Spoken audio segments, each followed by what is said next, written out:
Bueno, pues empezamos. Bienvenidas y bienvenidos a la segunda sesión de Tetra Pak 2021.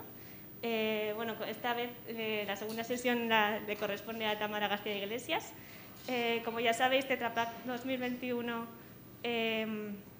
está organizado a partir de...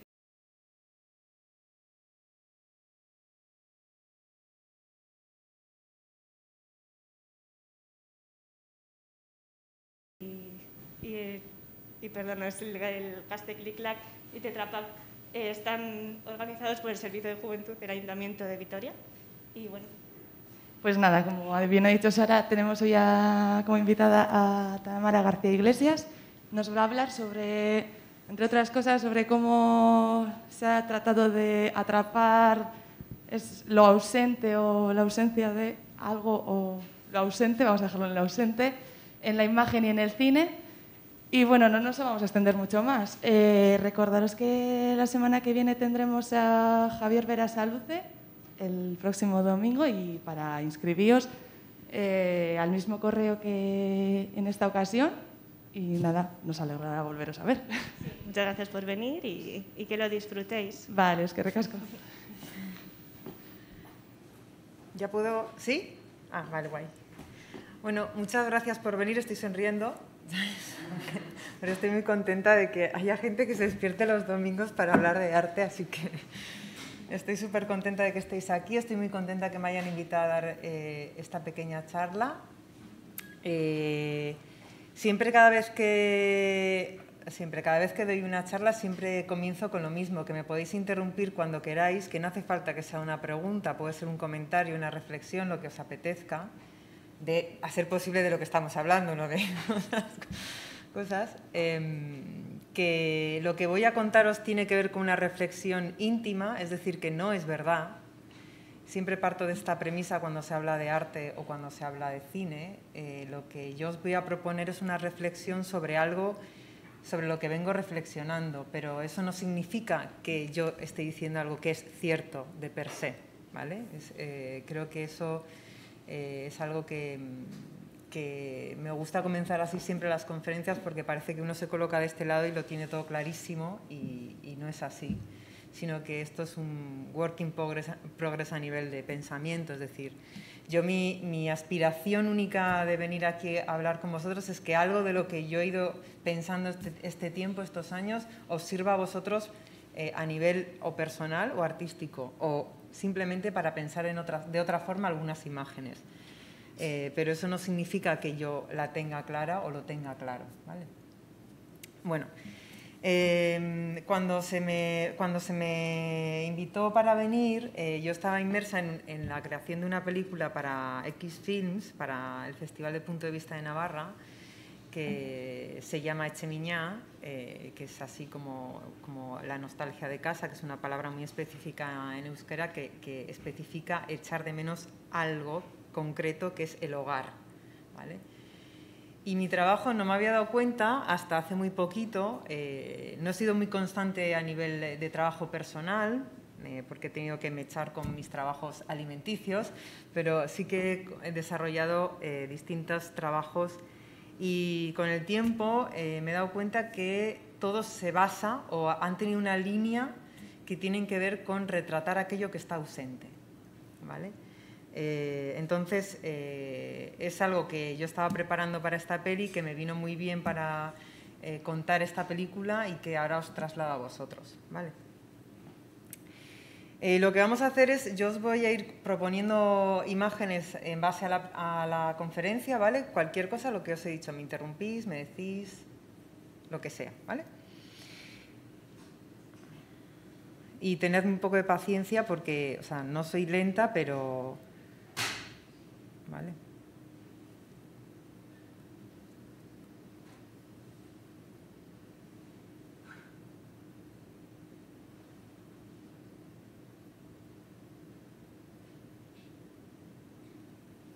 Vale. Cuando pensé en cómo iniciar esto,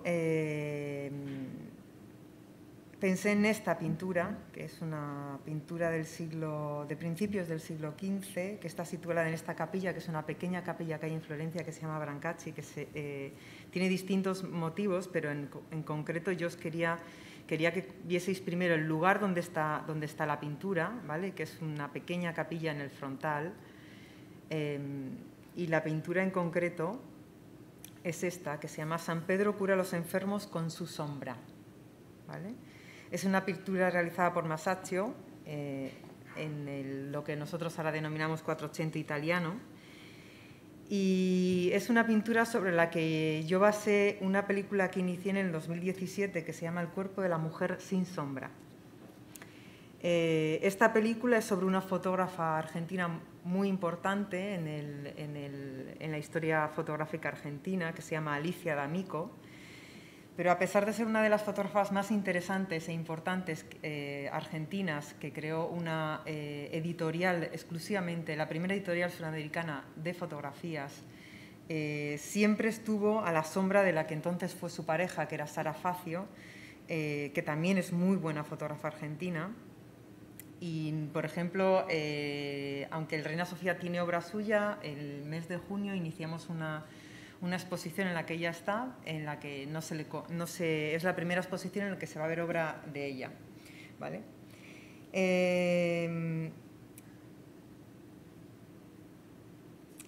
Lo primero que para mí sería interesante compartir con vosotros es pensar la definición de ausencia. Para esto he ido a la RAE, que es la primera definición es persona distraída o distraído o ensimismado, ausente, ¿vale? Pero nosotros vamos a trabajar sobre la segunda definición que da el diccionario, que es persona de quien se ignora si vive todavía y dónde está. Es decir, no la persona que está ausente, sino aquellos datos que se desconocen, ¿vale? Los primeros pintores del Renacimiento, del Quattrocento italiano en este caso, se plantean por primera vez, gracias a la escultura de la gente coetánea suya, como Gilberto, Donatello y demás, se plantean, al ver estas esculturas por fin separadas de frisos, de edificios y demás, se empiezan a plantear qué es lo que hace que una figura exista. Y llegando a una primera conclusión que parece muy obvia y muy aparentemente sencilla, que es que lo primero que tiene que tener es cuerpo. Ocupar un espacio. Para que ese cuerpo, cuando existe, interrumpe la luz. Y estamos viendo una de las primeras representaciones pictóricas de lo que ahora estamos hartos de ver, que es la sombra. Para que un cuerpo exista, ellos llegan a la conclusión, debe tener volumen. Un volumen que interrumpa lo que creo que somos todos, de alguna forma, que somos receptores y emisores de luz. Y por tanto, al interrumpirse la luz, proyecta una sombra de su cuerpo. Diríamos entonces que la sombra es la ausencia de luz de un cuerpo, sea este de las particularidades que sea, es decir, un cuerpo vegetal, un cuerpo animal, un cuerpo humano, un cuerpo escultórico, un cuerpo, es decir, para que una persona exista, para que algo exista, debe proyectar, tener una existencia corporal y por tanto debe proyectar una sombra. A esta conclusión material llegan los primeros pintores y por eso si os dais cuenta en esta pintura en particular, San Pedro, que está relatando un pasaje del libro de Hechos de la Biblia, al pasar al lado de los lisiados o como veis es muy toscamente, se ve en la parte inferior, en el suelo, su sombra. Y esa sombra tiene poderes y esa sombra es capaz de sanar, ¿vale? En el mismo, no vais a verlo porque me baja una cosa muy chiquitica, pero si lo veis en el lado contrario, aquí Pedro está pagando un tributo, Cristo le está obligando a pagar un tributo, le manda a pescar y dentro de ese pez hay unas monedas y con eso paga un tributo. Pero si os fijáis en este pedazo de pixelado, pero si os fijáis en el suelo, vais a ver esas sombras proyectadas en el suelo, ¿vale? Lo que a mí me llamó la atención, sobre todo, es que una de las cosas más interesantes de estas primeras representaciones es que se plantean qué es lo que es necesario para ser, para existir, ¿vale? Y lo primero que llegan no es tener un pensamiento, no es tener obra hecha, no es tener... No, lo primero que llevan es, lo primero que existe es un cuerpo, ¿vale? Vale. Luego, a partir de aquí, ya otros pensadores mucho más adelante, científicos, empezarán a desarrollar alrededor de la palabra sombra pues distintas construcciones, como Jung, que es alguien al que vamos a remitir bastante en esta conferencia. Como Jung habla de la psique, o sea, de cómo se construye nuestra psique, y habla de una parte sombreada de la sombra, ¿vale? Como si fuésemos una doblez, algo que se ve y algo que no se ve, ¿vale? Teniendo esto en mente, os propongo como trabajar esta pequeña reflexión en dos interpretaciones, que es lo que yo os vengo a compartir, que es la ausencia, la primera, en aquello que había y falta, es decir, la concepción de ausencia entre aquello que había y ahora falta, o falta, y la segunda, lo que no se ve, aquello que no se ve, ¿vale? Para la primera concepción y para la segunda os voy a plantear distintos ejemplos que a mí me han ayudado como a reflexionar cómo captar, cómo crear imágenes para poder capturar, bien sea en imagen en movimiento, pictóricas, en vídeo, o sea, en fotografía, o bien sea en cine, cómo captar aquello que no está, ¿vale? Así como parece la primera concepción de la fotografía retratar lo que está, es decir, ser testigos de lo que hay. Lo que yo os planteo, que no los planteo, los plantea mucha gente que trabaja con imagen, es cómo hacemos para retratar aquello que no está. Porque muchas veces, sobre todo de la parte documental, se ha comido muchísima, o sea, de la parte de ficción y la parte documental se come muchas veces lo explícito en lo implícito, ¿vale? Entonces, lo que vamos a empezar es con aquello que había y que falta, ¿vale? Como ausencia. Vale. La primera persona que me vino a la cabeza para aquello que a mí me parece una referencia muy importante, la primera persona que trabaja con aquello que hay, que había y ya no está, es la artista Ana Mendieta. Ana Mendieta es una artista de nacimiento cubano que en este caso, no sé si habéis podido ver, hizo 27 películas, algo que se sabe muy poquito, se conoce más su obra de videoarte o su obra fotográfica.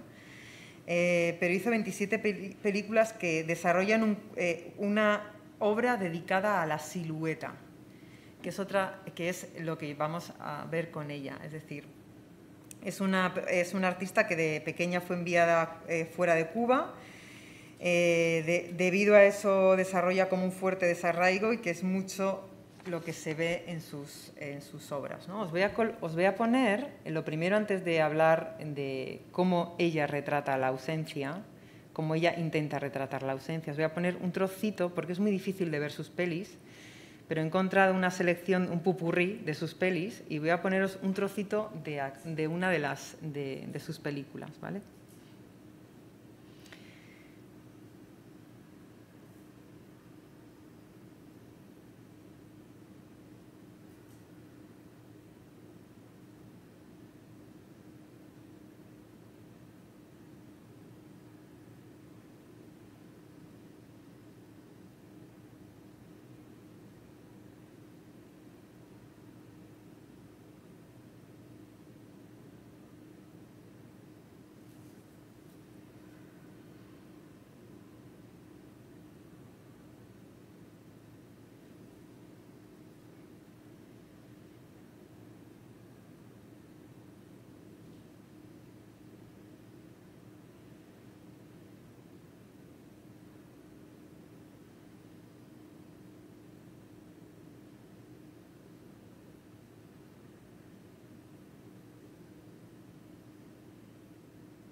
Vale, en esta película, si os habéis dado cuenta, lo que se ve es una especie de marca en la tierra, en un espacio que parecen como unas ruinas, como algo antiguo, ¿no? Es decir, como si ella misma intentase enmarcar esa silueta dentro de algo que es antiguo, que ha estado siempre o que queda como resto, ¿no? Es una artista que el desarraigo le produce y a lo largo de su trabajo le produce una desconexión como conceptos como maternidad, identidad, el lugar, el hogar, es decir, que son conceptos que van unidos por una línea invisible a todo lo que tiene que ver con el no estar. Ella lleva un trabajo que se vincula con la tierra y con un concepto de humanidad, por decirlo en mi punto de vista, ¿vale? Y trabaja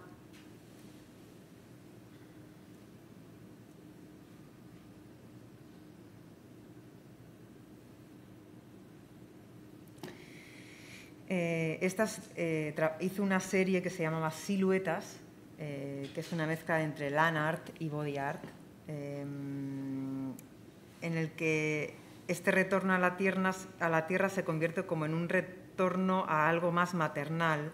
Se mezcla como si una especie de ritual con una diosa de la maternidad.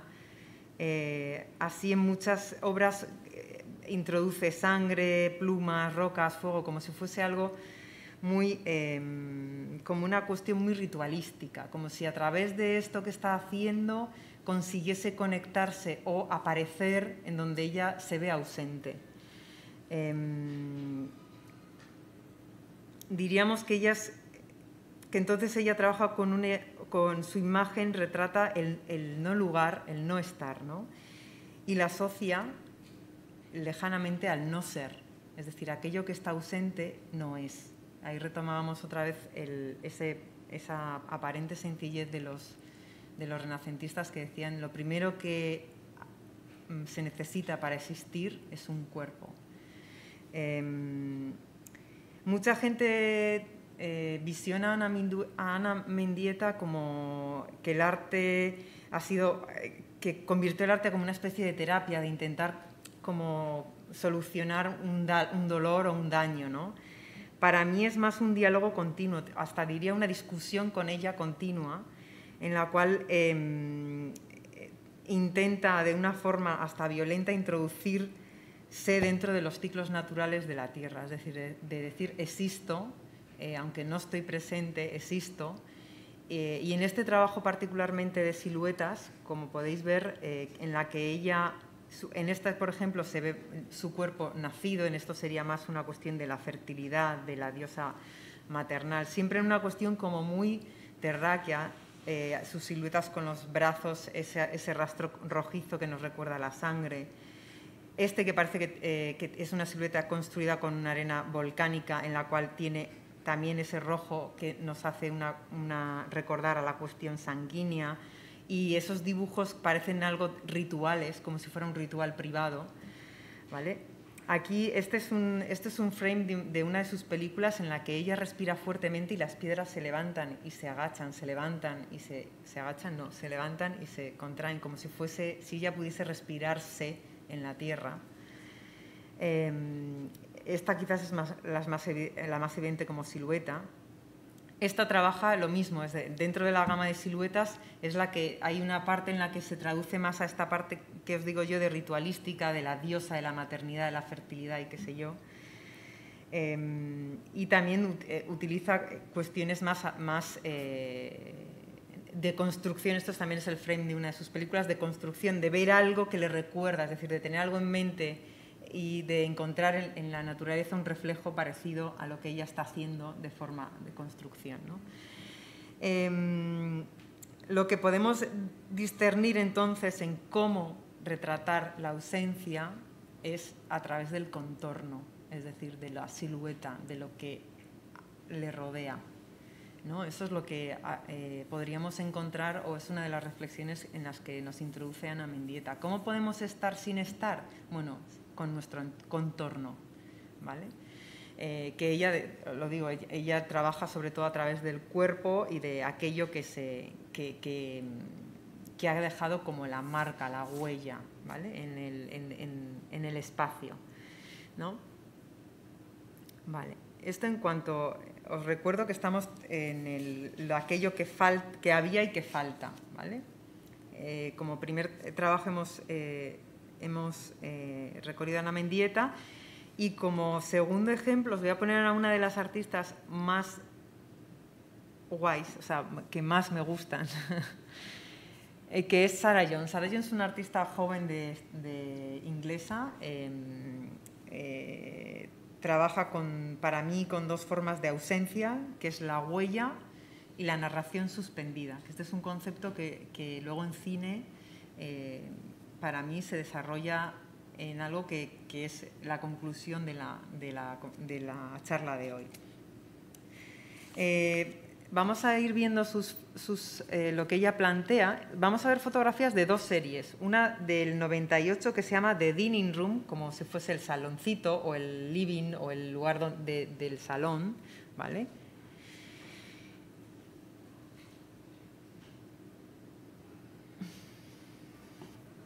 Y esta es The Dining Room, y otra serie que es del 98 y otra serie que ya hace, que es The Consulting Room, es el consultorio, ¿vale? Esto, si tenéis igual, si lo veis, hace una referencia, o sea, lo primero que llama la atención en sus trabajos es el lugar. Así como Ana Mendieta utiliza un lugar naturalista y trabaja con lo que ya no está, su figura, y la contornea en ese lugar naturalista, lo primero que llama la atención en estos lugares es la escenografía, es decir, son lugares artificiosos o artificiales, por decirlo así, ¿no? Esta, si tenéis algún recuerdo de Edward Hopper en Habitación de Hotel, que es un autor estadounidense que también trabaja con personas solitarias, solas. Pero aquí Sarah Jones introduce una cosa súper interesante. Si os fijáis, es la edad. Hopper trabaja como una soledad humana, en el que uno llega a estar solo en la vida. Es decir, esos personajes son personas adultas, pueden beber, si os acordáis, en esta cuestión que hay en los bares, en las calles. Mujeres solas vistas desde edificios de enfrente, desde la calle, pero son siempre personas adultas. Lo que hace Sarah Jones es introducir la adolescencia. Son adolescentes detenidas en habitaciones perfectamente decoradas por sus madres. Ellas parecen estar formuladas como preguntas. Estas fotos son de gran formato. Ella los pone tan grande como esta pantalla, es decir, son fotografías súper grandes, expuestas.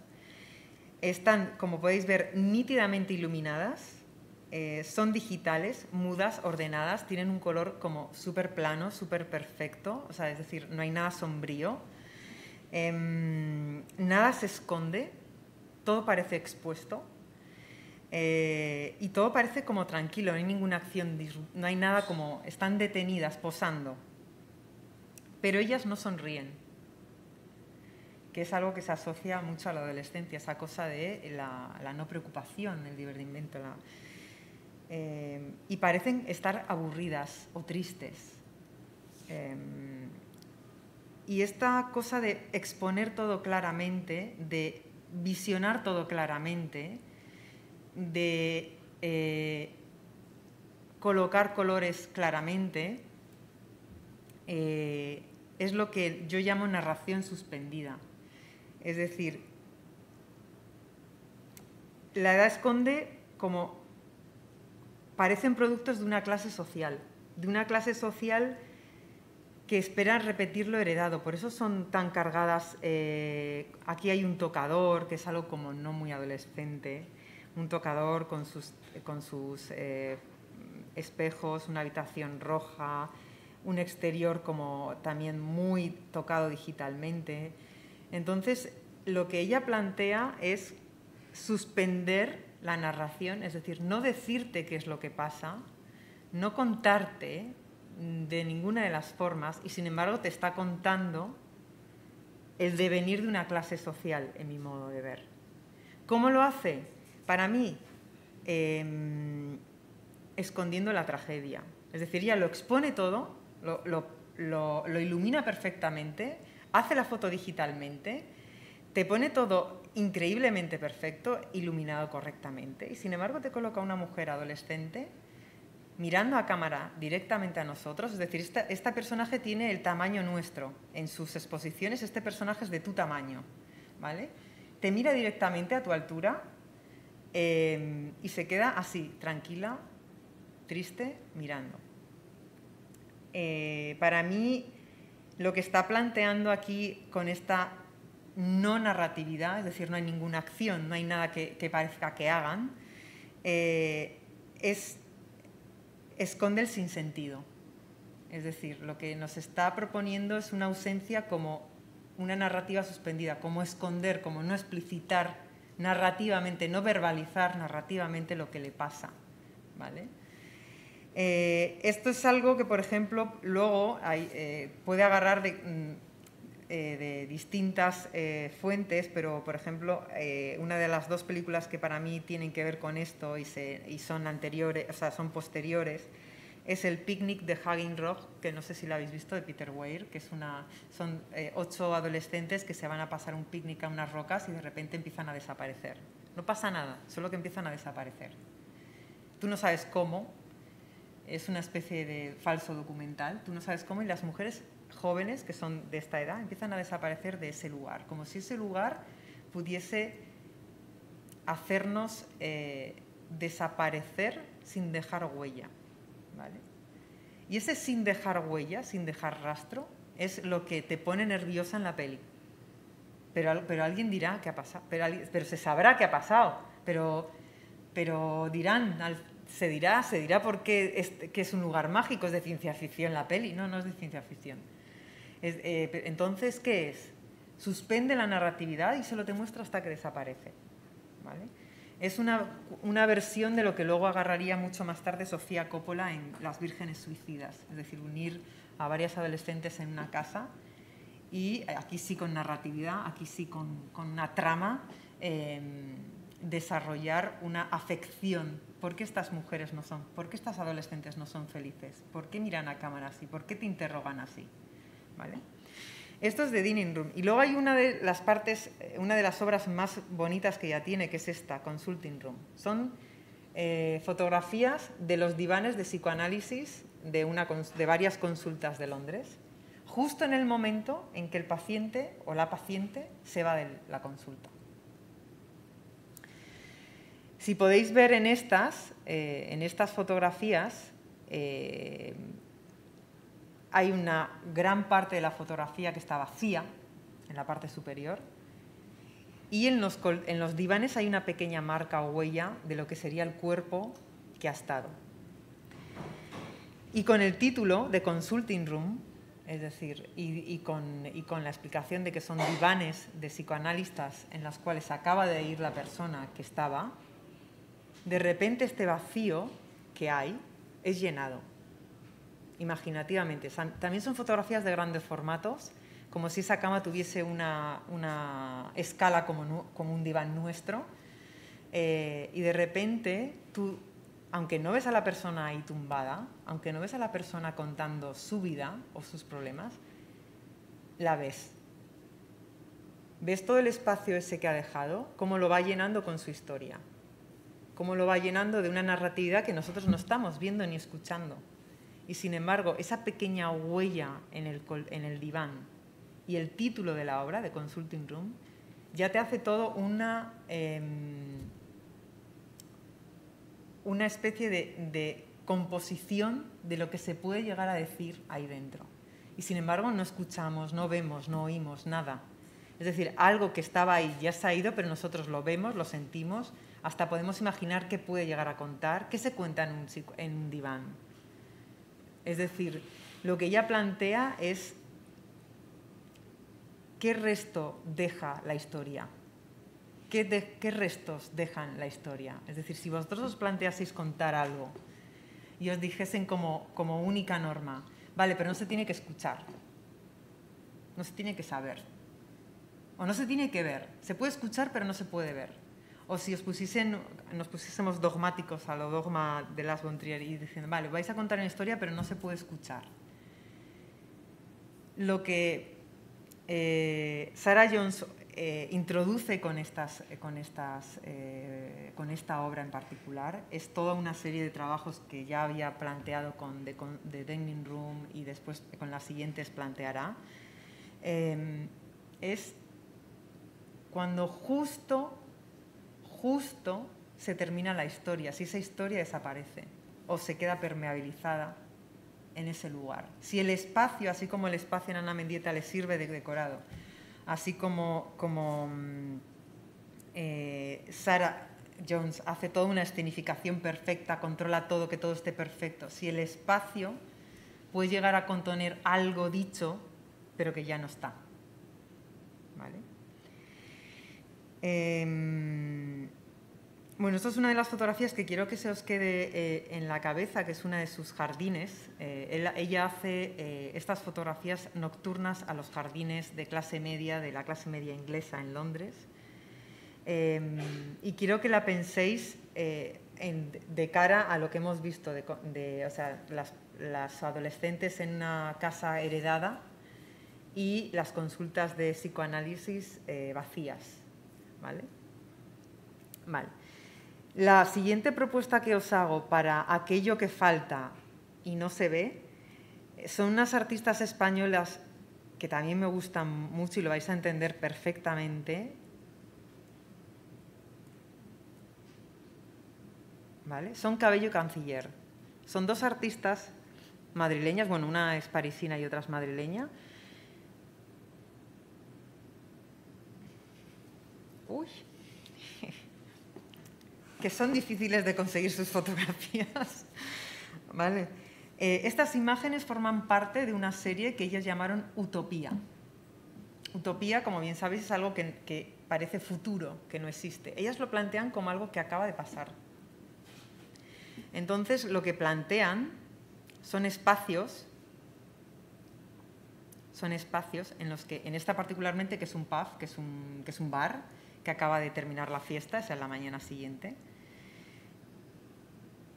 Y son este tipo de fotografías, de formato también bastante grande, no tan grande como Sarah Jones, que tiene casi una escala humana, pero sí formato grande, en el cual está sin recoger, como veis, el bar. Está todo tal cual, uno chapa el bar y se va, y al día siguiente va a limpiar. Bueno, pues está así el bar. Y lo que ellas plantean es que al verlos, de repente tú los rellenas con los ojos.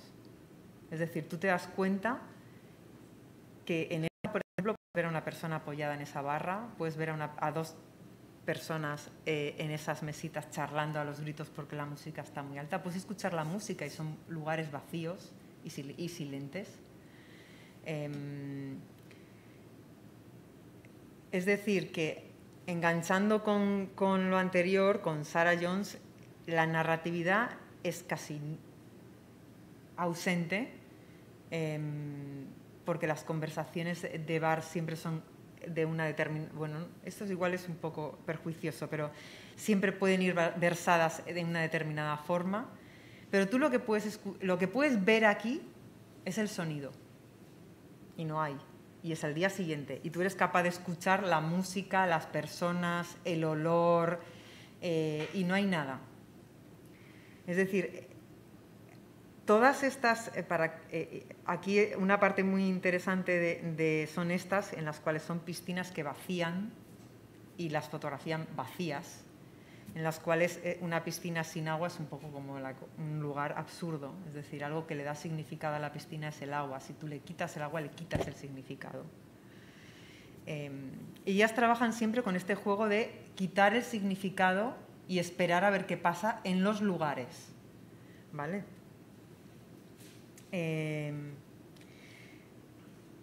Entonces, lo que para mí vamos viendo a medida de lo que falta, o sea, aquello que está y ahora falta, tiene que ver con los espacios, con el espacio, con la silueta, como decía Ana Mendieta, pero esa silueta colocada en un lugar.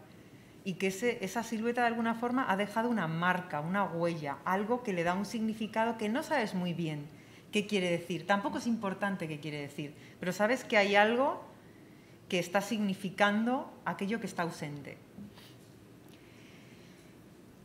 Y para mí una de las cosas, para terminar este bloque, una de las cosas, y esta es el final de este bloque, una de las cosas que nombran, que se consigue cuando queremos retratar la ausencia, lo hace esta pintora que es muy desconocida, bueno, igual vosotras la conocéis, yo la amo profundamente, que es Clara Peters, que es una mujer que se sabe muy poquito de ella, solo que pintó 15 bodegones.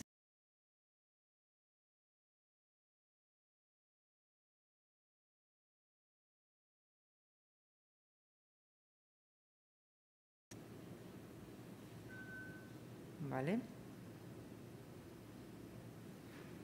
¿A cuál más virtuoso? No se sabe, ya te digo, no se sabe mucho de ella, solo esto. Y me lleva a toda esta conclusión a lo que en inglés se llama still life, aún vivo. Y que nosotros en castellano hemos llamado bodegones. ¿Vale? Me gusta retomar la palabra still life porque resume perfectamente lo que os voy a decir sobre este bloque. Están elegidas, como bien sabéis, los bodegones están elegidos en aquello que aún el vanitas, es decir, que aún le queda un atisbo de vida, es decir, acaba de morir.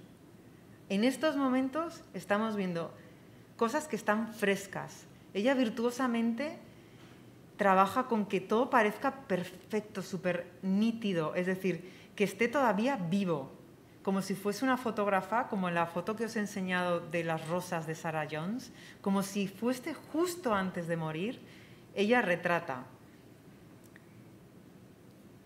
Y lo que hace, al retratar esto que está a punto de morir, siempre Sarah Peters, es introducirse ella en un autorretrato velado. Si os fijáis aquí, en la jarra que está a la derecha del bodegón, en esta jarra de aquí, que aparece que lo primero que vais a ver es como la sombra de la ventana que está enfrente, de que no estamos viendo, es decir, estamos visualizando algo que no está en el cuadro. Ella se dibuja de una forma muy sutil sobre lo que está haciendo.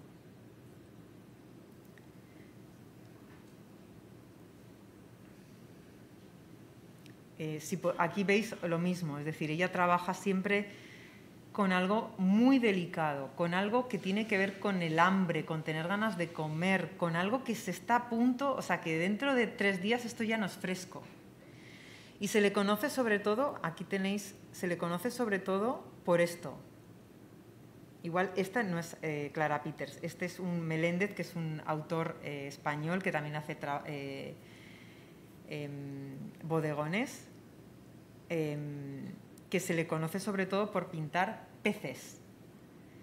Que diréis, bueno, pues sí, peces. El pez, si os dais cuenta, aquellas personas que vais al mercado, es fresco. El pez acaba de morirse ahora. O sea, y eso es algo que Clara Peters lo tiene muy bien. Todos sus alimentos, todas las flores, todo lo que hay en la mesa tiene que ser fresco. Tiene que acabarse de morir para que algo de esa vida se impregne en la pintura. ¿Vale? ¿Qué quiero decir con esto? Que ella, una de las claves para retratar aquello que está ausente, es decir, que no estamos viendo, es el momento en el que nosotros elegimos retratarlo. Ya bien sea en foto, en vídeo, en pintura, en lo que quieras, en voz, en sonido. Si os dais cuenta, Ana Mendieta es como si terminase recién de levantarse el cuerpo, como si terminase recién de hacer la silueta y entonces graba. Sarah Jones es como, antes de que hables, antes de que digas qué te pasa a la muchacha, saco la fotografía. Justo cuando se acaba de ir la persona, el paciente, saco la fotografía. Y Cabello Canciller es justo cuando se vacía el lugar, justo cuando está vacío, saco la fotografía. Clara Peters es justo antes de que se muera las cosas,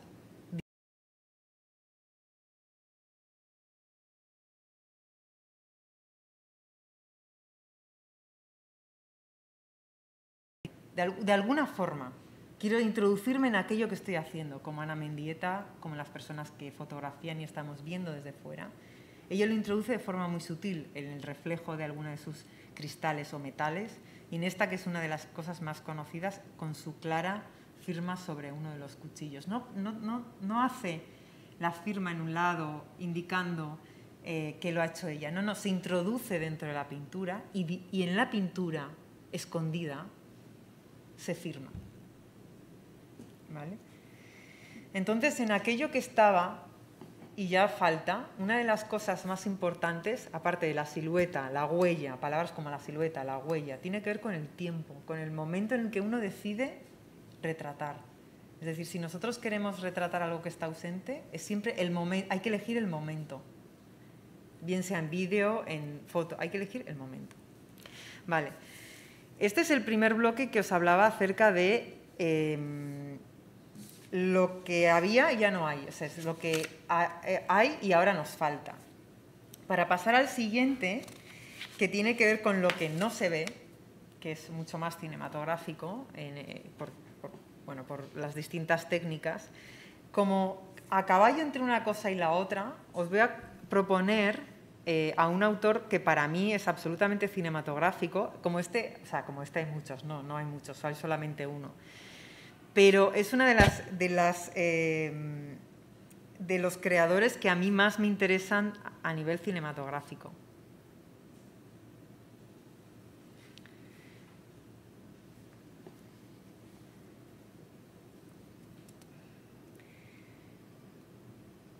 Es Turner, como podéis ver en las propuestas, es Turner. Turner es un pintor muy conocido en Inglaterra, obviamente, romántico, pero uno de los estudios más interesantes que hay sobre Turner viene del psicoanálisis, o de Jung particularmente. Lo que se plantea sobre todo es que en el momento, en su tiempo, se le consideró como el mejor medidor del temperamento de la naturaleza. Es decir, él era una persona, sus coetáneos lo definían como uno de los que mejores medía el temperamento de la naturaleza, como si la naturaleza, a nivel personificada, tuviese un temperamento. Pero luego Jung demostraría que Turner es una fusión del estado del alma y del paisaje. Es como una forma de Ana Mendieta, pero en romántico, ¿vale? Es decir, el autor proyecta, llenando de sí mismo, el paisaje. No tanto su percepción de la realidad, no es que nos diga, mira, yo la realidad la puedo ver de esta forma deformante, que es lo que luego harían los impresionistas, la realidad no existe, solo es una representación de... Sino que aquí lo que está intentando proclamar, para mí, es una expresión humana de angustia, de ira, de desesperación, es lo que luego Jung llamaría el inconsciente colectivo. Es decir, cómo retratar sin decir, cómo te sientes, qué es lo que te pasa sin decirlo, y utilizando algo tan anodino como un paisaje. Él lo consigue con estos tratamientos, que parece casi arte abstracto, con estos tratamientos y esta técnica virtuosísima de pintura, y sobre todo no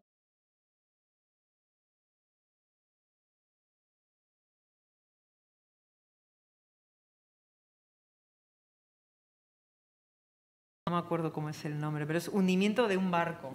Y tú dices, bueno, está bien, puedo imaginarme ahí un barco, está bien, y lo ves.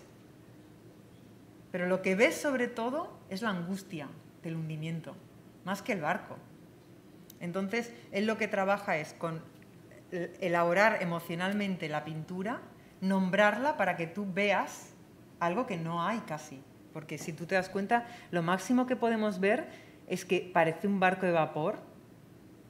Ahí hay una quilla, pero hay un poco de una chimenea, un poquito de fuego en el lado izquierdo, pero la pintura no es clara.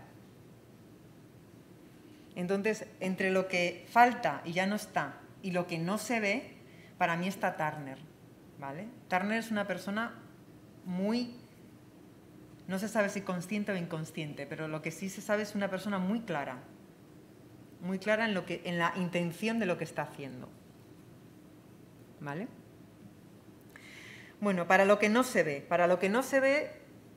Turner nos sirve de introducción para lo que nosotros conocemos en nuestra psique como el subconsciente, es decir, aquello de lo que no somos conscientes, aquello que somos, como diría Jung, en la sombra, aquello de lo cual nosotros solo podemos ver puntas o emerger de forma muy esporádicamente, o a través del diván del psicoanalista, o a través del arte, o a través de aquella cosa que nosotros elijamos para pensar en nosotros por dentro.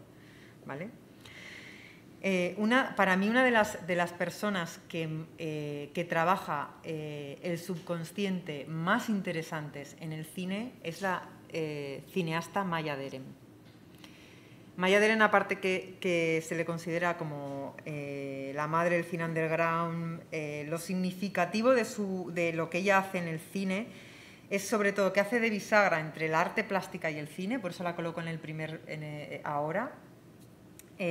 Fue una de las personas primeras que hace cine experimental y para mí se pueden como distinguir varias cosas en su trabajo. Uno, que se formó como bailarina, coreógrafa, es decir, el cuerpo estaba súper presente.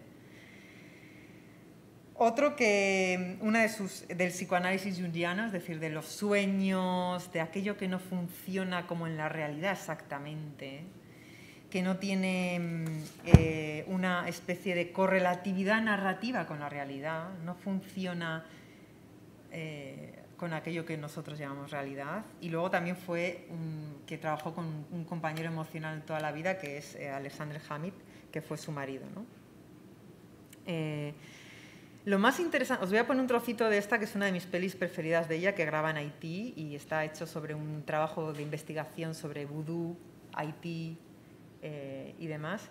Lo más interesante es que sus pelis, ella muere muy joven, a los 44 años, pero sus pelis es como que son paralelas a la narrativa consciente. Es como si hubiese dos historias del cine en la cual se trabaja, de la imagen, en la cual se trabaja lo representativo y consciente, y otras personas que tienen como facilidad para retratar aquello que es subconsciente, es decir, aquello que no funciona de una forma articulada. ¿Vale? Vemos un trocito, porfa, de la película y vais a ver enseguida cómo influye después en el surrealismo, Dalí, Buñuel, Jean Cocteau, es decir, en el cine francés. Y todas sus películas son silentes, es decir, no tienen sonido. No sé si hasta le han puesto posteriormente el sonido.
Gracias.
Vale, lo voy a detener aquí, ¿vale? Si os habéis dado, o sea, para mí es una belleza escucharlo sin sonido como lo pensó ella realmente, porque para ella, o sea, para mí ella retrata lo ausente al desinteresarse de la realidad. Es decir, su interés no pertenece al mundo de lo real, siempre es en lo onírico, donde encuentra ella su forma de retrato. No sé si alguna vez, o sea, lo que ella hace increíblemente, no sé si alguna vez os habéis puesto a hacer algún sueño, ya sea en imágenes o en vídeo, pero es realmente muy complejo y es quizás una de las formas de imagen creadoras como somos como seres humanos más importantes que tenemos y autónomas, que es soñar, que es en la que creamos imágenes que están enlazadas con el subconsciente. Pero bueno, una de las cosas, si os dais cuenta de lo que plantea ella, que es primero esta mujer negra haitiana en este caso, que trabaja con una mujer como destramando un hilo, está como en un lugar, en un espacio que parece una especie de hogar, pero no es un hogar exactamente, y hace referencia mitológica al hilo de Ariana, es decir, como a esa cosa de tejer, de tata. Después, una de las cosas más, para mí, más oníricas en las que trabaja es esa especie de baile en el que entra, esa especie como de reunión, y en este momento en el que los personajes no se mueven a cámara lenta, están moviéndose así, trabaja con bailarines, y cómo se deslizan, es decir, no andan, es como si se deslizasen. Y la forma repetitiva, no sé si alguna vez habéis soñado que estáis en un sitio que no podéis salir o que queréis salir de un estado y no podéis, como tipo, tengo que ir a por casa por mis zapatillas, estoy descalza, tengo que ir a casa por mis zapatillas, y no puedes salir de esa especie de bucle que el sueño te propone, que aún no se ha convertido en pesadilla, sino que simplemente te ha atrapado en un lugar que no tiene sentido. Es decir, que estás tú ahí en tu sueño, que es lo que propone ella, ¿no? Esta forma que no sabes muy bien si lo que quiere es pirarse de la fiesta y no está pudiendo porque de repente lo atrapa uno, le atrapa al otro, le vuelve a atrapar el mismo, luego se encuentra con la misma persona. Es decir, lo que Maya Deren hace increíblemente es poner la atención y destramar en los códigos de cuando la imagen se vuelve inconsciente. De repente ella dice, vale, en esta imagen, por ejemplo, esto en nuestra imagen real, es decir, de nuestro día a día, esta imagen puede estar construida. Es decir, esto es con un objetivo en el cual la cara de ella está en primer plano y como si lo otro estuviese separado. Es decir, ella no trabaja el sueño desde cómo lo veo realmente en mi cabeza cuando sueño, sino lo que trabaja es cómo transmito lo que yo siento en el sueño, que es esa especie de estar atrapado. Entonces lo que ella hace es como destramar las sensaciones o situaciones oníricas y reproducirlas en películas. Es muy buena viendo cómo se repiten los patrones dentro de los sueños. Y como es muy increíblemente talentosa para hacer eso, luego hizo solamente 6 películas, todas trabajando desde el subconsciente, ¿eh? Pero es increíblemente talentosa para destramar aquello que no tiene sentido en la normalidad, en el sentido lógico de la narrativa, pero tiene un sentido que ella encuentra onírico. Entonces, ella como trabaja la ausencia, en lo que sus películas es ausente es la realidad. O sea, todo lo que construimos con la realidad, cómo se mueven las personas, cómo van de un sitio a otro. Si os dais cuenta, en un momento están así 2 personas y de repente están en un jardín clásico. O sea, estás en la fiesta y de repente se miran 2 personas, no sé exactamente en el minuto que es, acá. De repente están aquí, hacen así y están en otro lugar. Esto, obviamente, en la realidad, ojalá nos pudiésemos teletransportar, pero no se da. ¿Vale? Entonces, lo que ella hace es poner su atención en aquello que construye el sueño, tratarlo como si fuera verdad y destramar qué son las reglas de lo onírico. Es decir, qué hay en todos, por qué soñamos con determinadas cosas, no cosas a nivel personal, la tía, la abuela, el gato que tenemos, el perro, el no sé qué, cuando has ido al súper, no, sino dentro de esos decorados, dentro de esos personajes que se mueven en nuestros sueños, los patrones que todos compartimos, ¿vale? Entonces, ella trabaja en lo que no se ve desde el lado de lo onírico, ¿vale? Es decir, lo que no está a la vista, lo que soñamos y aquello que se repite, porque eso es lo que da, en realidad, no iba a decir miedo, pero lo que da es fascinación. Es decir, ¿por qué yo puedo, como creador de imágenes que soy cuando sueño, por qué puedo construir un relato absolutamente propio, es decir, de lo que me ha pasado en el día o del miedo que me ha dado tal cosa, y sin embargo las formas son colectivas? ¿Cómo es posible que algo que yo sueñe con mi tía Paca sea casi igual que el otro sueñe con la persona de la pescadería hoy? De la misma forma representado. Si estoy soñando yo cosas de mi vida y el otro cosas de su vida. Y es aquí donde para mí me parece que es el cine donde entra en acción. Es decir, aquello que nosotros vemos y no nos ha pasado a nosotros, por ejemplo, cuando vemos una peli de atracos, no creo que hayáis atracado, pero bueno, es decir, estáis viendo una película de atracos y en realidad es una realidad muy dispara a la vuestra. Y sin embargo hay algo dentro de la imagen en una buena peli que sabes que está funcionando como tu realidad, como tú ves la realidad o como tú la sientes. ¿Vale? Entonces, en aquello que ella muestra de lo que no se ve, ella trabaja en destramar lo onírico y lo trabaja de una forma súper realista. Es decir, ella no es que diga voy a hacer un sueño, vamos a hacer un sueño, ponemos cámara lenta, lo hacemos en silencio y ya... No. Ella es una persona como muy consciente de que hay unas reglas dentro del sueño que compartimos. Vale. La siguiente ejemplo en cuanto a esto de lo que no se ve, y aquí es donde vamos llegando poco a poco al cine, desde la imagen más antigua del 480 hasta que vamos llegando poco a poco a la imagen en movimiento. Lo que no se ve, y para mí constituye la base del cine, lo plantea Maya Deren y lo plantea otra de mis referentes visuales más importantes que yo he tenido en mi vida. Es esta cineasta argentina. Ahora sí, ay, no sé si está. Ahora sí puedes poner sonido.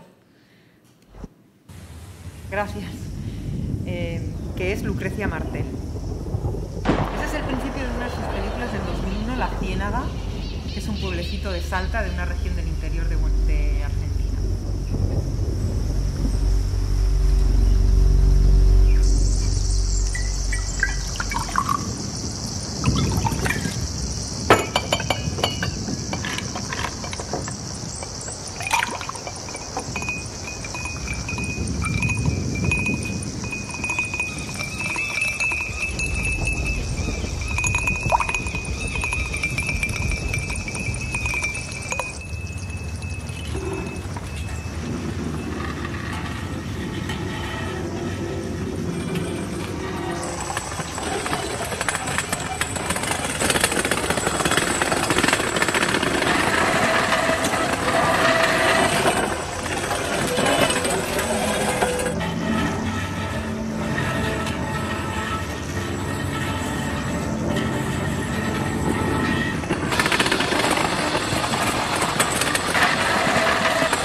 Señor, gracias por la Misael, gracias por la Misael.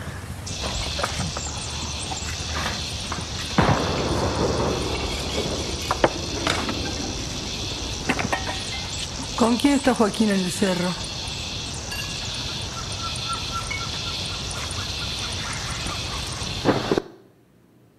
Vale. Quiero que os acordéis de Turner, ¿vale? Y os acordéis de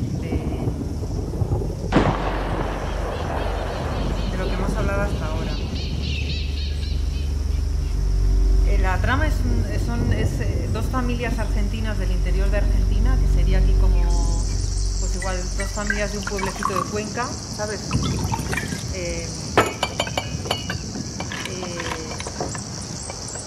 En el momento de la siesta, como habéis visto después a las chavalas, o sea, a las adolescentes durmiendo la siesta.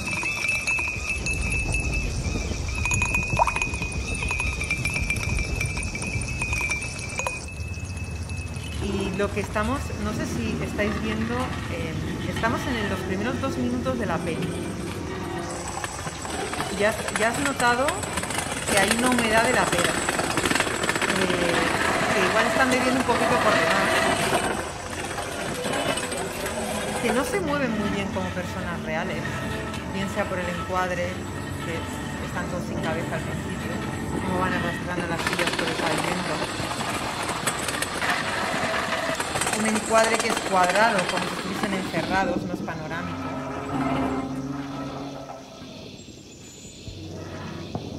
Y los truenos al fondo de una tormenta que parece que viene.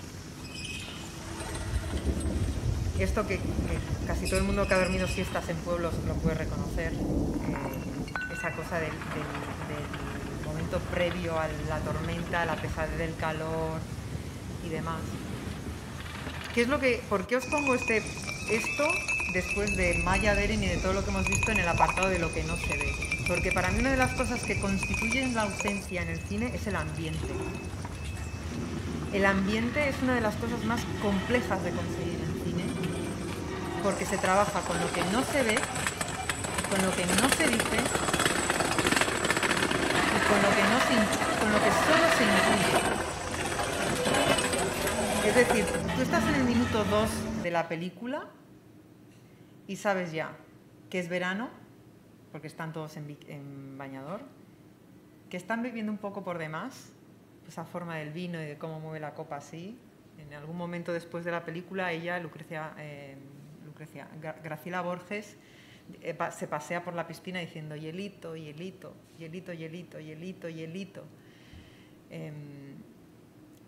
Y es, si lo asociáis a las imágenes de Sarah Jones de las adolescentes, a Turner con sus ambientes temperamentales en sus láminas, lo que viene a decirnos Lucrecia Martel es que lo importante es en lo que no se dice. La película, que trabaja sobre la transmisión no verbal en la familia, y todos los que tenemos familia sabemos de qué estamos hablando, es decir, que hay algo que se transmite en herencia, que no se transmite con palabras y que todas heredamos, todas y todos heredamos. Llegar a ese nivel de sutileza en una película en la cual yo no te digo lo que siento, ni lo que me pasa, ni lo que pienso sobre mi familia, ni lo que pienso sobre lo que está pasando, ni lo que pienso sobre nada, y sin embargo te hago sentir que algo no está bien, eso es lo que yo llamo el ambiente, y para mí es una de las formas más interesantes y más bonitas de la ausencia, porque no hay una información concreta, no hay una información que tú le digas. Tú puedes decir en esos momentos, es que le da mucho al pimple. Pues igual sí, igual no. Es que no están, o sea, esa forma de arrastrar las sillas como que no es muy normal. Se van a poner 8 personas ahí, porque no agarran la silla y la ponen. Es decir, hay algo como de las normas que están un pelín, no llega a ser onírico como lo que plantea Maya Deren, sino que está un pelín llevado a lo que hace tu familia y que tú consideras que no es exactamente común, pero no lo explicitas, no lo dices. Entonces, para mí lo que no se ve a nivel cinematográfico es el ambiente. Lo que plantea Maya Deren es un ambiente onírico. Lo que plantea Lucrecia Martel es un ambiente familiar en el cual la comunicación no verbal es el eje de todas sus películas, pero de esta en particular. Es decir, lo que no se dice es lo importante. Y sobre todo lo que no se dice y es admitido como propio de la familia, ¿no? ¿Cuántas veces llevamos a un amigo o a una pareja a la familia y no, es que mi familia es así, ¿sabes? No, es que aquí se hace así, no, es que en el plan, en plan muy jocoso, pero también sabemos que eso que analizamos jocosamente, que el pollo siempre lo corta el tío Juan, bueno, eso que analizamos jocosamente también tiene una cosa subconsciente, que hay un montón de información que nos baja y nos chorrea, como estas adolescentes que veíamos en Sarah Jones, que no es tan jocosa. Y somos construidos así. Es decir, no es que unos lo tienen y otros no lo tienen, todos los tenemos, ¿no? Entonces, una vez viendo esto, os voy a plantear una otra de mis referencias más importantes, que a ver si anda bien Vimeo, ¿vale? Que está en Vimeo.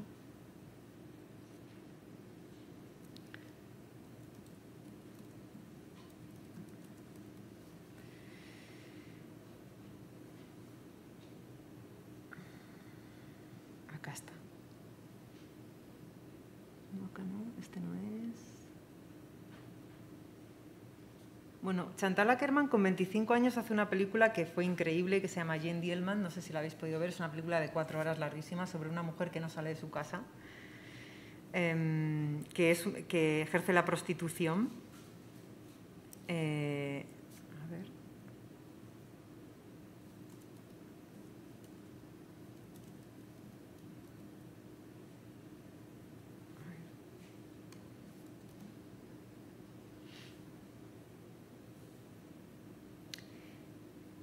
Y en el 75 le proponen hacer una peli en la universidad, aquí está, en la Universidad de Israel. Ella va a dar unos cursos, le proponen hacer una película sobre la situación israelí.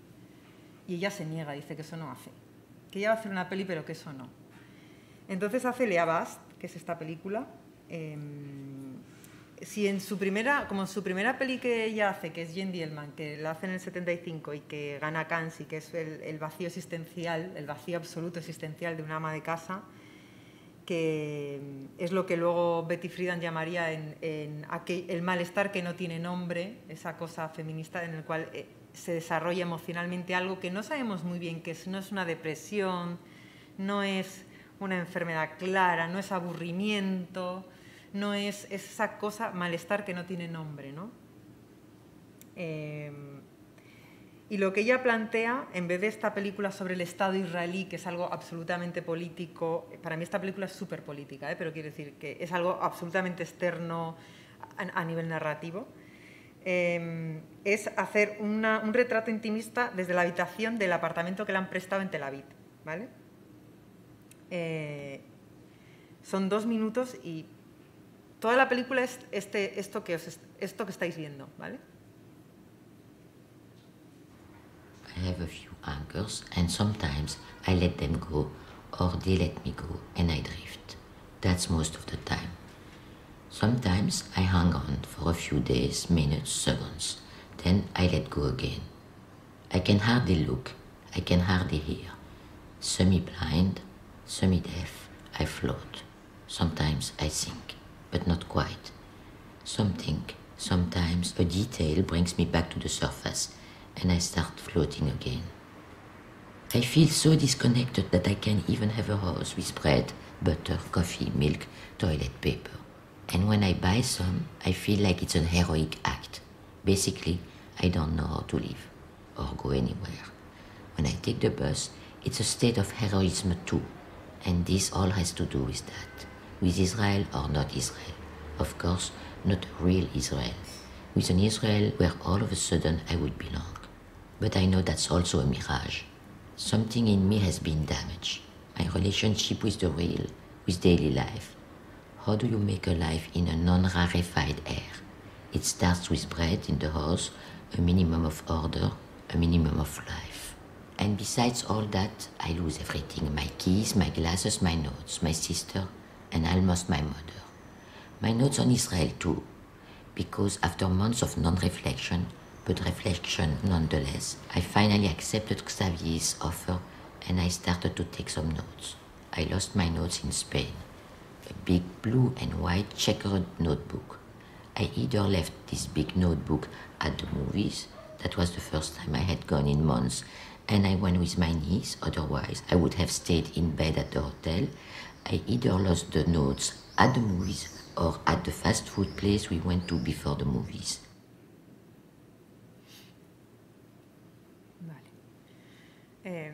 Es una película que os recomiendo si la podéis ver porque es una hermosura de película.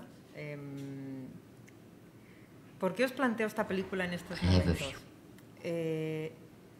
Chantal Akerman es una genia de mantener el ambiente. Esta es la primera vez que habla en la película y puede ser que lleve una media hora de película, en la cual solo se ve a cómo ve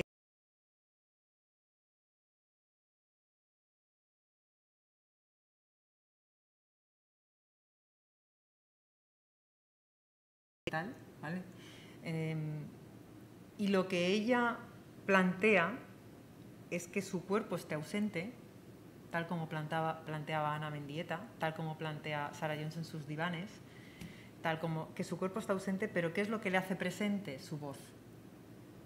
Es decir, como Clara Peters, ella impregna sus películas de su voz. En esta particularmente. Hay muchas en las que ella es tan personal en su recorrido cinematográfico que es indiscutible que es Chantal Akerman, ¿no?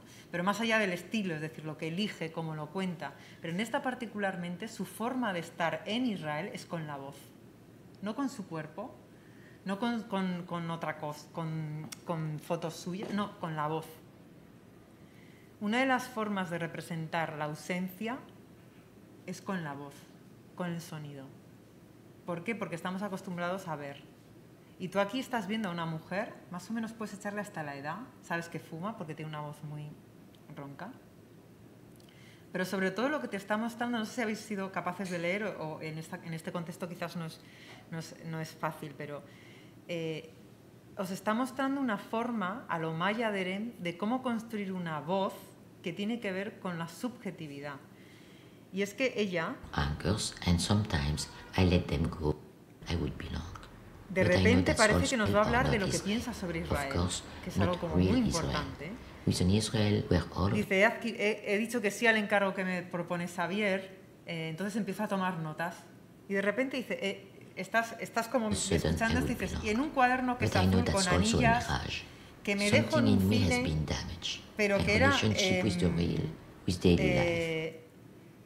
que yo había anotado cosas y tú dices, pero ¿a qué viene que era un cuaderno azul en la narratividad? Y que se lo deja en un cine. O sea, en un sentido narrativo, está mezclando algo tan interesante y tan increíblemente honesto como hay algo dañado en mí, me he olvidado un cuaderno que he dejado en un cine, que ahí tenía anotado de verdad lo que pensaba, pero que no os voy a decir porque lo he perdido.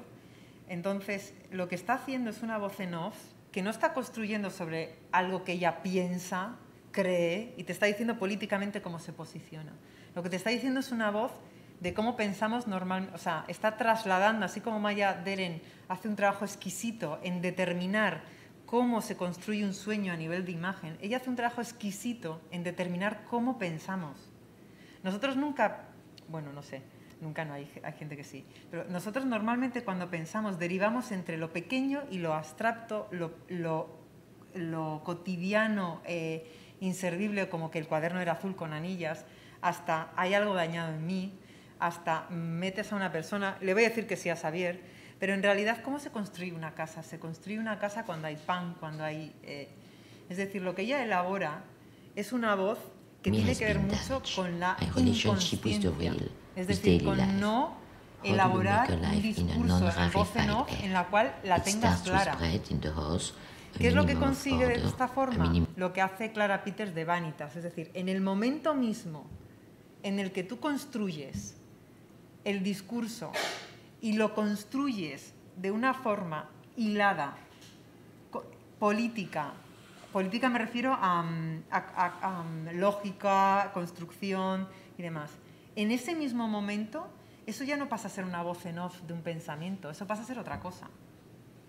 Pasa a ser algo en el cual ha discurrido un tiempo, tú has pensado, has elaborado un discurso, lo pones en una imagen y entonces hace una cuestión narrativa. Ella lo que hace es pillar el pensamiento antes de que se construya, antes de discernir entre idea importante e idea superflua, idea importante e idea superflua. Y tal como le viene, lo deja. De esa forma, lo que ella hace es casi nos propone temporalmente entrar en su cabeza en el mismo momento en el que lo piensa, en el mismo momento en que esa cosa, antes de que se convierta en un discurso súper elaborado, súper sobre el desarraigo, el Israel, antes de que eso se convierta en otra cosa, te lo muestra. Entonces, para mí la ausencia que ella construye con vos tiene que ver con la ausencia de determinar qué es importante y qué no es importante en el discurso. Es decir, cuando la forma consciente nuestra no interrumpe el pensamiento y lo construye teatralmente. No tengo, o sea, es decir, lo que estoy diciendo no es que significa que todas las personas que construyen el discurso de forma consciente no, yo te estoy diciendo en base a lo que estamos proponiendo, que es la ausencia, en este caso, la ausencia de conciencia entre lo superfluo y lo no superfluo, hace que se retrate un tiempo muy determinado. Es decir, que nosotros podemos llegar a entrar en la película y estar ahí con ella en Israel, en Tel Aviv, aunque esto está hecho en el 2001, creo que es, o en el 2002.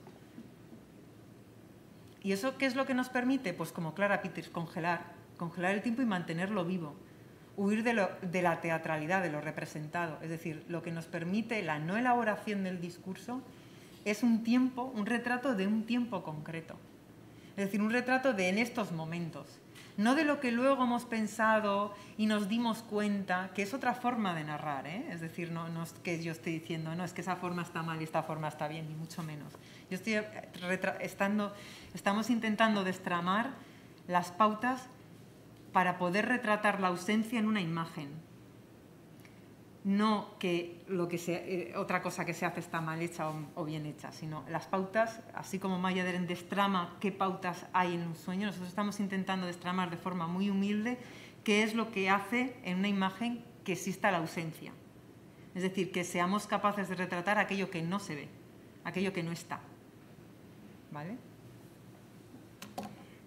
Y por último, os voy a proponer una de las películas que les propuso las Naciones Unidas a 8 cineastas, creo que fue en el 2008, sí, que se llama 8, y que es como llevada esta narrativa, esto que hemos visto, al cine más tradicional o más clásico. Bueno, clásico, sí, clásico, ¿vale? Que es un extracto de una película que enseguida vais a saber de qué va, aunque no se ve, ¿vale? Porque se narra. A ver. Acá. Es una película de Jane Campion, un corto, ¿vale? Que se hizo en el 2008. Y vemos un cachitito que es una belleza de trabajo. Bueno, lo paro ahí, más o menos. Como habéis supuesto, de lo que ella habla todo el tiempo y apenas se ve es del agua, como elemento faltante y como elemento futuro faltante. Y lo hace desde una perspectiva que para mí, quería poner esta peli al finalizar la conferencia porque creo que une de una forma más clásica, no tan experimental, lo que hemos visto sobre el adolescente que pregunta, sobre el ambiente familiar, sobre la naturaleza, sobre mirar el cielo, sobre lo temperamental de la naturaleza.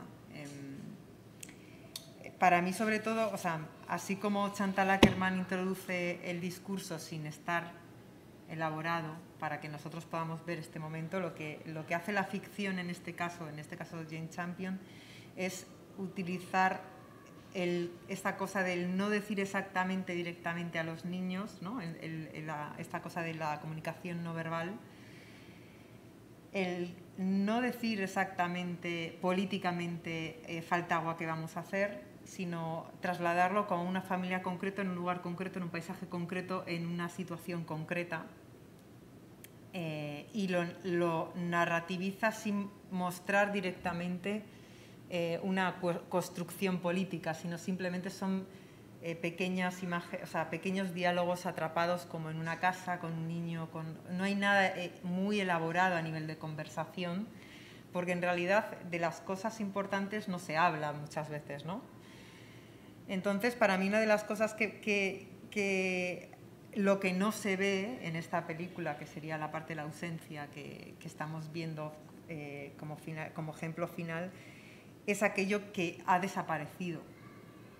En este caso, el agua, ¿no? Es decir, lo que no se ve es lo que sí ha estado y ya no está. Y podemos hablarlo directamente, decir, es que ya no hay agua, o podemos hacer como hace Jin Chamin, es decir, no es, y se une también a Ana Mendieta, vamos a hacer un ritual y que toque esta niña, a ver si... Eso no tiene ningún fundamento, bueno, no sé, científico puede ser, quiero decir que no hay ningún fundamento, que es ritualístico, y de esa forma se inscribe en el planeta como si tú quisieras con tu fuerza humana o de persona influir dentro del temperamento de la naturaleza, lo que llama Turner el medidor del temperamento de la naturaleza, ¿no? Entonces, a modo de conclusión, podríamos decir que retratar la ausencia es una de las formas de construcción de imagen más antigua que existen, a mi modo de ver, más antigua que existen. Diríamos que es una corriente inversa al documental o al registro, pero no por ello menos interesante. Y aquí os voy a poner una de las imágenes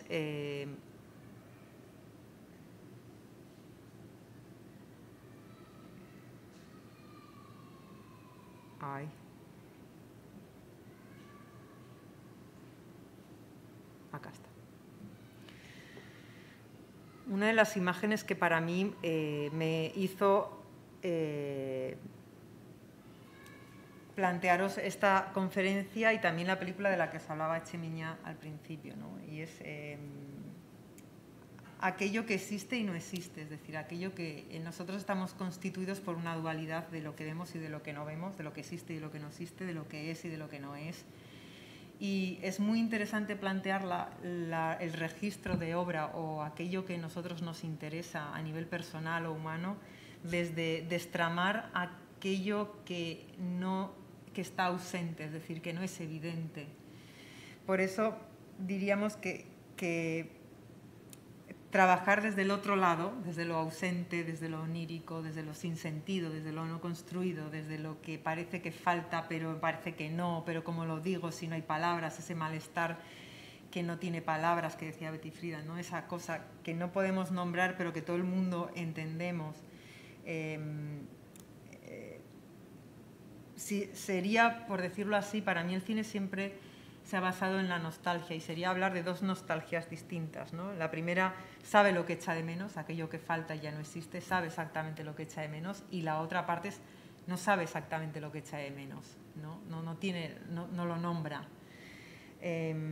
La primera tiene que ver con el mestizaje, con no entrar exactamente en el hueco que uno tiene para entrar, es decir, con no saber exactamente cómo posicionarse dentro del mundo. Y la segunda tiene que ver con entender las reglas del mundo y saber discernirlas, es decir, saber contarlas a otros, aunque sean reglas que no están dentro de los parámetros de la narratividad o de la normalidad o de la conciencia. Y para mí esta segunda parte es el misterio, y que es una de las partes más interesantes de la imagen, que es el misterio, ¿no? Que dio hasta un género cinematográfico, que son las pelis de misterio y las pelis de miedo, y las pelis de aquello que no vemos y nos da miedo, llevado a como un extremo absolutamente del paroxismo, ¿no? Las pelis de miedo, de terror. Pero creo que es mucho más interesante cuando nosotros intentamos retratar lo ausente de estas formas que yo por lo menos he discernido a lo largo de este tiempo, ¿no? Que tiene que ver con aquello que nos falta o aquello que no vemos. ¿Por qué digo que es para mí más interesante? Esto ya es una opinión absolutamente personal y por tanto no es cierta. ¿Por qué es importante? Porque creo que en esa construcción de lo que no se dice, de lo que no se ve, hay tanto de humano como en aquello que se ve y no se, en lo que se ve y lo que se dice. Entonces creo que a la hora de elaborar imágenes o cualquier instrumento artístico, cualquier práctica plástica creo que es mucho más interesante poner en evidencia esto y trabajar como en esa dualidad, es decir, como en la sombra y en el cuerpo y en la sombra. No digo que las personas que se dediquen al cuerpo, a lo existente no es interesante, ¿eh? Digo que a nivel de la propuesta que os hago hoy y de la que me gustaría que os llevaseis es que es igual interesante trabajar desde lo que no se ve y de lo que no está. Y con esto pues he concluido la presentación y la charla. No sé si queréis comentar alguna cosa o os ha llamado la atención algo o queréis decir algo sin más de lo que habéis pensado o lo que sea.